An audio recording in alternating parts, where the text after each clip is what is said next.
আসসালামু আলাইকুম। আসলে একজন মা এই ওষুধগুলো কেনার জন্য কান্নাকাটি করছিল।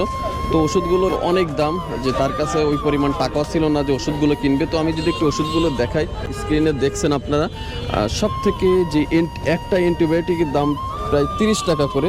এখানে যদি আপনার দেখাই, এটা হচ্ছে 60 টাকা না? এইগুলো হচ্ছে 60 টাকা করে পিস, যা 3 মাস খেতে হবে। আর এইগুলো হচ্ছে 30 টাকা করে পিস, 23 টাকা না, এইগুলো হচ্ছে 23 টাকা করে পিস। তো আসলে এখানে অনেক টাকার ওষুধ, যা আসলে ওই মায়ের পক্ষে কেনা সম্ভব ছিল না। তো আমরা চেষ্টা করছি এই মাকে ওষুধগুলো কিনে দেব। এই ক্ষুদ্র ক্ষুদ্র কাজ থেকে একদিন বৃহৎ পরিসরে কাজ করব, যদি আপনারা এভাবে পাশে থাকেন, দোয়া করেন। তো দেখছেন আমাদের ওষুধগুলো কেনা কমপ্লিট হয়েছে। আমাদের বিল আছে কত? 3402 টাকা। আমাদের এখানে টোটালে বিল আছে 3402 টাকা না? তো হচ্ছে আমরা বিলগুলো পরিশোধ করব।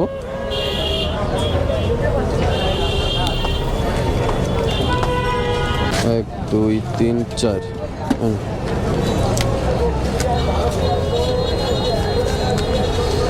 তো এখানে যে ওষুধগুলো দেখছেন টোটালে আপনারা, এই ওষুধগুলো কিন্তু অনেক দামি ওষুধ। তো আমরা চেষ্টা করবো সে মায়ের কাছে ওষুধগুলো পৌঁছে দেওয়ার জন্য। সকলে আমাদের সাথে থাকবেন, আর ভিডিওগুলো অবশ্যই ভালো লাগলে শেয়ার দিতে পারেন।